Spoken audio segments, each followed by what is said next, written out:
Who are you going to be?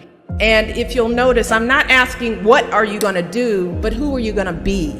I'm asking you about how you plan to live your life every day. How are you going to respond when you don't get that job you had your heart set on? For all of you who are going to be teachers, what are you going to do if the students in your class next year just don't respond to your lessons? For all of you going into business, how will you react when your boss gives you a goal that feels way too high? See, these are the moments that define us.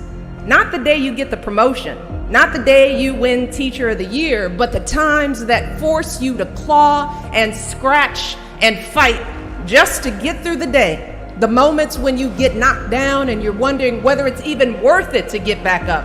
See, those are the times when you've got to ask yourself, who am I going to be? And I want to be clear, this isn't just some vague platitude about building character. In recent years, we've actually been seeing a growing body of research that shows that skills like resilience and conscientiousness can be just as important to your success as your test scores or even your IQ.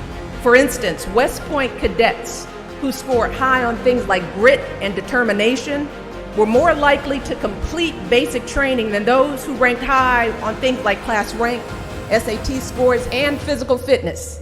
So what we're seeing is that if you're willing to dig deep, if you're willing to pick yourself up when you fall, if you're willing to work and work until your weaknesses become your strengths, then you'll develop a set of skills that you can mold and apply to any situation you encounter, any job you might have, any crisis you might confront.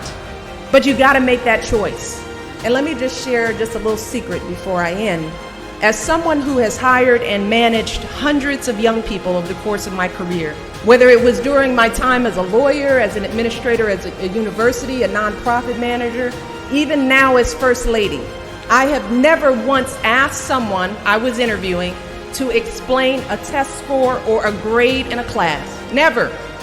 I have never once made a hire just because someone went to an Ivy League school instead of a state school. Never.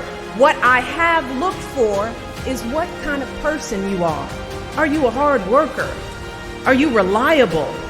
Are you open to other viewpoints? Have you stepped outside of your own self-interest to serve others? Have you found a way to serve our country, whether in uniform or in your community?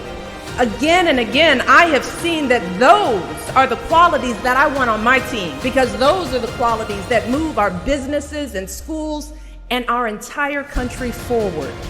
And just understand this. Those are the qualities that you all already embody. They're the values you learned from your parents, from the communities you grew up in. And today, more than ever before, that's what the world needs.